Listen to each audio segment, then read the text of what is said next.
Hi hello how are you welcome to my channel Leela Veela. ఇప్పుడు ఈరోజు అయితే మా హస్బెండ్ అయితేని పనస పిక్కల కర్రీ వండమన్నారండి. కాకపోతే కర్రీ అయితే వండేయగలం, కానీ ఈ పనస పిక్కలు చేయడం అంటే చాలా పెద్ద పని. పనస తొనల నుండి గింజలను అయితే వేరు చేసాం, కానీ ఇప్పుడు ఈ పనస పిక్కల్ని పొర తీయడమే ఉంటుందండి, చాలా పెద్ద పని. దాన్ని తీసిన గింజలని మనం వేరేగా కూర వండుకుని మంచి జీడిపప్పు లెవెల్లో తినచ్చు. చూసారా మా వారి డైలాగ్ కూడానే, ఈ పనస పిక్కల కూర ఎలా ఉంటుందో ముందే చెప్పేస్తున్నారు వీళ్ళు. మేము తోటలోని ఈ రాయి దగ్గరికి అయితే వచ్చేసామండి. లోపల ఏమైనా గత్తరవుతుందేమోనని ఇక్కడే మేము ఈ రాయి దగ్గరే కూర్చొని వాటర్ అన్నీ ఇక్కడే పెట్టుకున్నాము. ఈ మా బాబు కూడా దీనికి హెల్ప్ చేస్తున్నాడు. ఈ పనస పిక్కలు ఏవైతే ఉన్నాయో ఆ పిక్కల పై పొపర దళసరిగా ఉంటుంది కదండి, ఆ పొపర అయితే మా బాబు చాకుతో అయితే కొంచెం తీసేసి అందులో వేసేస్తున్నాడు అనమాట పళ్ళల్లోని.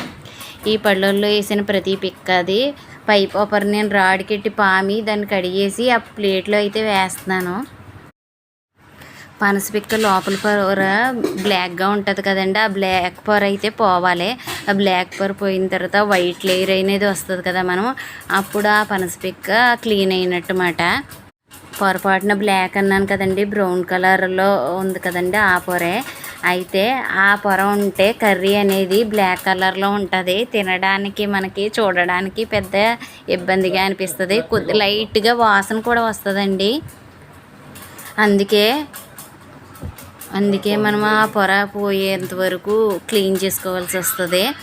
ఆ పొర పోయిన తర్వాత అయితే మనకి ఎటువంటి వాసన ఉండదు. కర్రీ వండుకుంటే చాలా బాగుంటుందండి. మా వారన్నట్టు జీడిపప్పు లెవెల్ అన్నమాట. ఈ పొపరు చాకుతో కట్ట తీసామంటే కొంచెం చాకుతో కట్ట వీలు కాదు, చాలా టైం తినేస్తుంది. అలాగని గోరుతో తీసేద్దామా అంటే గోళ్ళు చాలా రఫ్ అయిపోతాయండి, మనకి చాలా నిప్పు చేస్తాయి కూడా. అందువల్ల ఈ రాయిట్ అయితే పాముతో ఉన్నాము, కానీ ఈజీగానే అవుతుంది, పర్వాలేదు. ఇన్ని పిక్కలు తీసామంటే చాలా గ్రేట్ అన్నమాట. ఈ పొపరే తిక్కుగా ఉండే పొపర ఏదైతే ఉంటుందో అది మా బాబు తీసాడండి. అందువల్లే కొంచెం నేను ఈ పొపరైనా తీయగలుగుతున్నాను. అన్ని పనులు నేను ఒక్కదాన్నే చేయాలంటే చాలా కష్టం. అసలు మామూలుగానే సులువు అనేమి చెప్పలేమండి బాబాయ్, ఇది చాలా పని ఉంటుంది. కాకపోతే టేస్ట్ కూడా అలాగే ఉంటుందండి, ఈ పనికి తగ్గట్టే ఉంటుంది. కానీ ఈ కర్రీ వండడం రావాలి కూడా.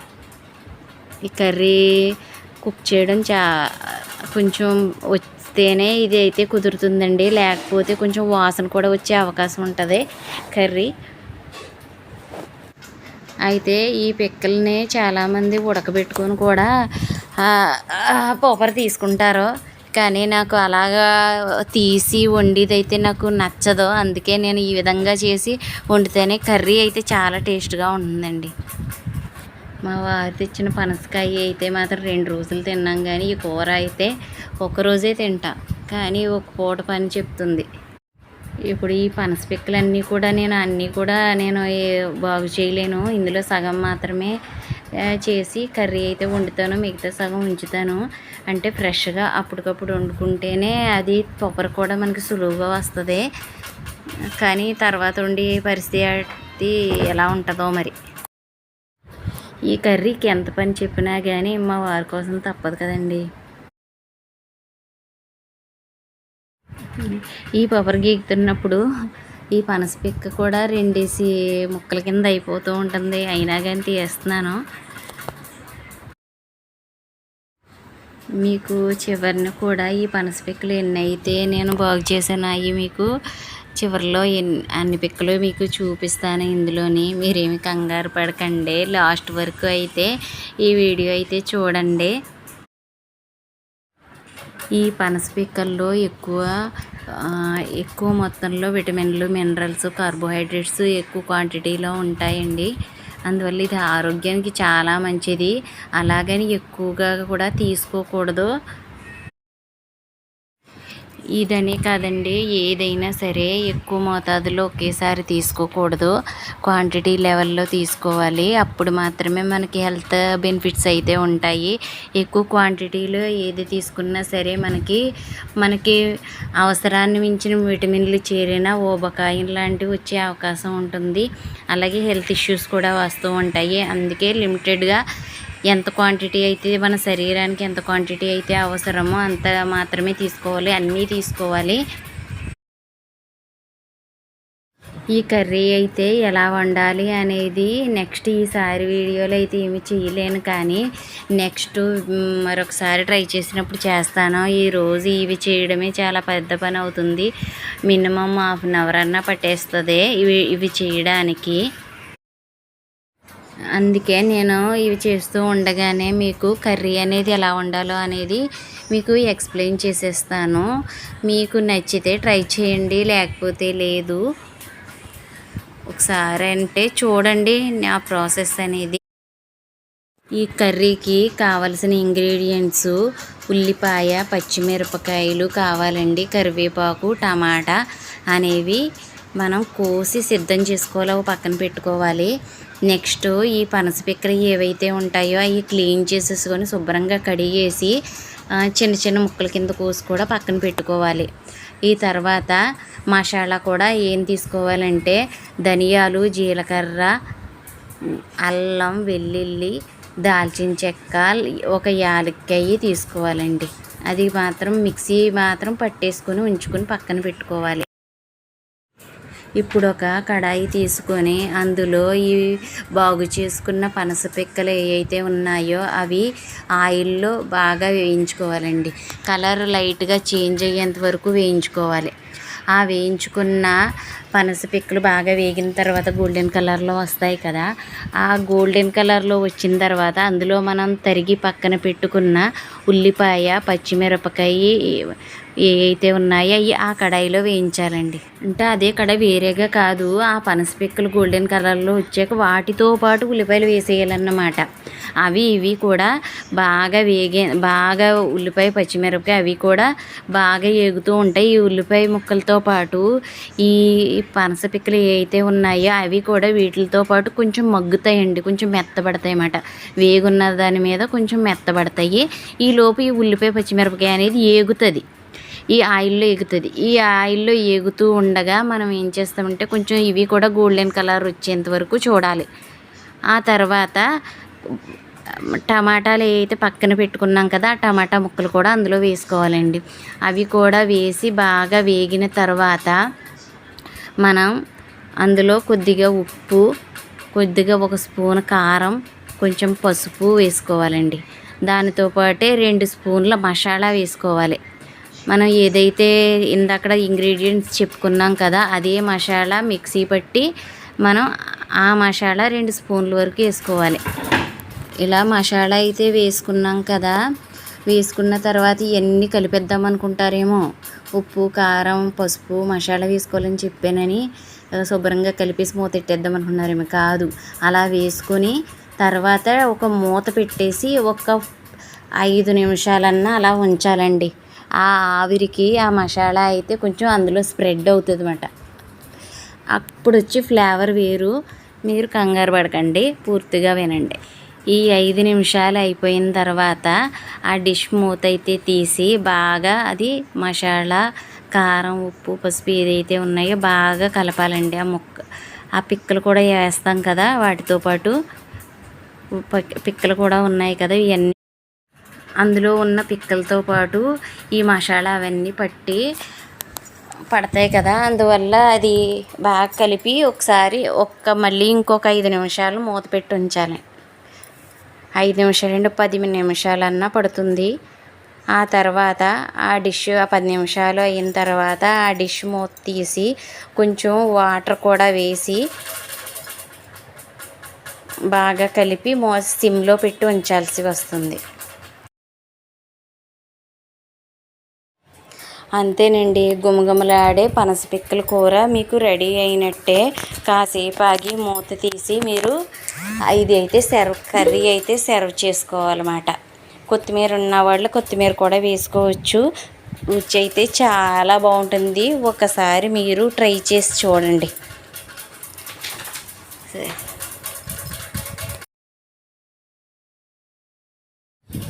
ఈ పనస పిక్కలో వలడం అయితే ఇంకా టైం పడుతుందా అంటే, కొంచెం పిక్కలు ఉంటే కాస్త కర్రీ ఎక్కువ అవుతుంది కదా, అందుకే చూస్తున్నాను. ఇంకా ఇంకొంచెం ఒలుస్తున్నాను. వచ్చేస్తుందండి, కంప్లీట్ అయిపోతుంది. అయితే ఈ వీడియోలో నేను మీకు కర్రీ ఎలాగ వండాలి ఏంటి అనేది మీకు చెప్పేశాను కదా. ఇంకా మీకు కర్రీ చూపించక్కర్లేదు అనుకుంటా. ఒకవేళ కర్రీ కావాలి మాకు ఎలా చేయాలో డైరెక్ట్ వీడియో రూపంలో చూపించండి అంటే మీకు కామెంట్ బాక్స్లో కామెంట్ చేయండి. నేను మీకు వీడియో పెట్టడానికి అయితే ట్రై చేస్తాను. ప్లీజ్ సబ్స్క్రైబ్ మై ఛానల్ లీలా వేలా.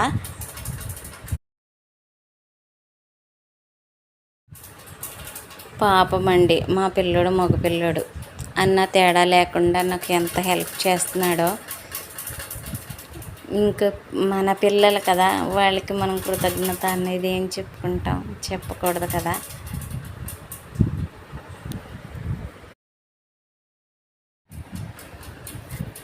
అయితే ఇందులో నా కష్టమే కాదు, మా వాడి కష్టం కూడా చాలా ఉందనే మాటే.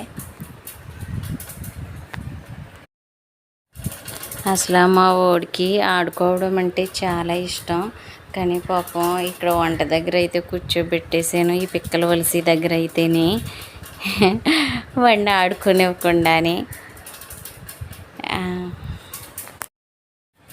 అయితే మా వాడు పిల్లలు లేకుండా ఆడలేడు. వాడి ఫ్రెండ్స్ ఉంటే మాత్రం ఆడతాడు. వాడు ఒకటిగాడు సింగిల్గా ఏ పని చేయాలన్నా ఇంట్లో పని చేయడానికి ఎక్కువ ప్రిఫరెన్స్ ఇస్తాడు. పని చేయడమే ఆటగా భావిస్తాడు. అయితే ఫ్రెండ్స్ ఉంటే మాత్రం ఫ్రెండ్స్తో కబుర్లు చెప్పాలని అనుకుంటాడు. ప్రస్తుతం సెలవులు కదా, ఊరు వెళ్తేనే ఫ్రెండ్స్ దొరుకుతారు. ఇంటి దగ్గర కూడా వాళ్ళ అమ్మమ్మ ఇంటికి నానమ్మ ఇంటికి వెళ్ళిపోతూ ఉంటారు కదా పిల్లలు. మావాడు కూడా వాళ్ళ అమ్మమ్మ ఇంటికి పంపించేయమని గొడవ. వాళ్ళ ఫ్రెండ్స్ ఉన్నారంట, పంపించేస్తామండి. ఈ 2 days 3 days ఉంచి మా వాడిని కొంచెం ఒక వారం రోజులన్నా అమ్మమ్మ ఇంటికి పంపించేస్తాను. వాడి బెంగ అయితే నేను చూడలేకపోతున్నాను అన్నమాట. ఈ పనస పిక్కల కర్రీ ఉంది కదా, చూపిస్తానండి. కంప్లీట్ అయ్యేంత వరకు చూడండి. ఆఖరిని ఈ పనస పిక్కలు ఏ విధంగా అయితే వస్తాయో మీరు చూద్దరిగాని. ఇంకా టైం ఉంది కదా, అవుతున్నాయి, ఎలాగైనా చేసేస్తా అన్నాను. పాప మా వాడు కూడా ఈ పని చాలా స్పీడ్గా తెగులుతున్నాడు. ఏం చేస్తాం, వీటి పని అలాంటిది, అర్థం చేసుకోవాలి కదా. మనకి రుచికరమైన కర్రీ కావాలంటే ఆ మాత్రం పాటలు తప్పవు కదండి. కాకపోతే నేను ఇప్పుడు పనసపిక్కలు మాత్రమే, వంకాయ కూడా వేసుకుంటారు, ఓన్లీ పనసపిక్కల కర్రీ మాత్రమే వండుతాను అన్నమాట ఇప్పుడు. దానికోసమే ఈ పని అంతానే. చూసారా మా బాబు పోపర ఎలా తీస్తున్నాడో, ఆ విధంగా పోపర అనేది తిక్కుగా ఉండే పోపర అనేది లాగాలన్నమాట. ఆ విధంగా చాకుతో తీసేసి ఆ తర్వాత ఉన్న పిక్కని కింద దానికి రాడ్ అయితే ఉంది కదా, దానికి వేసి నూరన్నమాట అండి. చాకుతో తీసినా మనకి చాకు చేతిలో తిరగదు కాబట్టి కొంచెం ఎలాగైనా తెగే అవకాశం కానీ టైం పట్టే అవకాశం కానీ ఉంటుంది. అదే దీనికి వేసి నూరితే మనకు అంత ఇబ్బంది ఏమీ ఉండదు. టైము కొంచెం దాని మీద ఇదే బెటర్ అనిపించింది నాకైతేనే. అయితే ఉడకబెట్టి కూడా చేసుకుంటారనుకో, ఉడకబెట్టడం వల్ల వచ్చే టేస్ట్ పెద్ద ఇదిగా అనిపించలేదండి నాకు. అందుకే మేము ఇలాగైతేనే చేసుకుంటాము.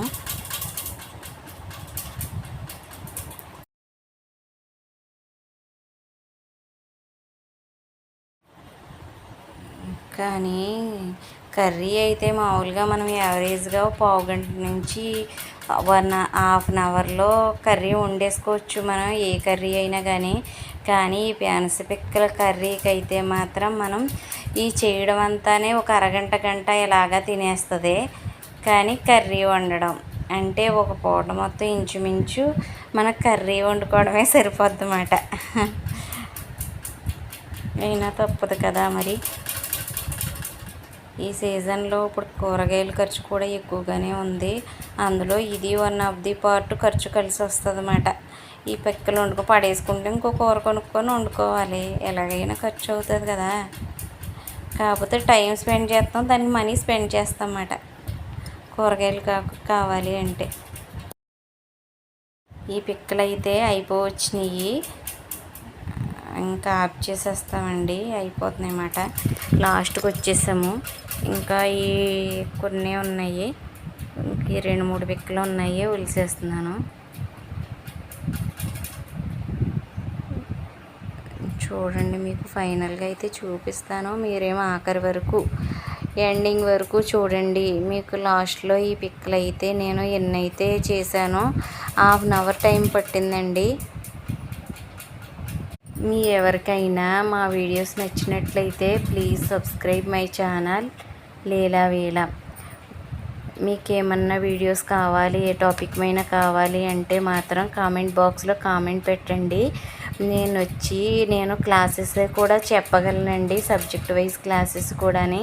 నాకంటే ఫ్రీ టైం అంటూ టైం సరిపోక ఇలాగా ఇప్పుడు నేనైతే మానిటైజేషన్ కోసం ఈ టైప్ ఆఫ్ వీడియోస్ అయితే చేస్తున్నాను. నెక్స్ట్ నేను మానిటైజేషన్ అయ్యిందంటే మీకు క్లాసెస్ అవన్నీ ప్రొవైడ్ చేస్తాను. మీ ఒపీనియన్ అంతేనండి. పనస పిక్కలు ఈ విధంగా అయితే ఒలిచేసాం. చూసారా, పనస పిక్కలు రెడీ.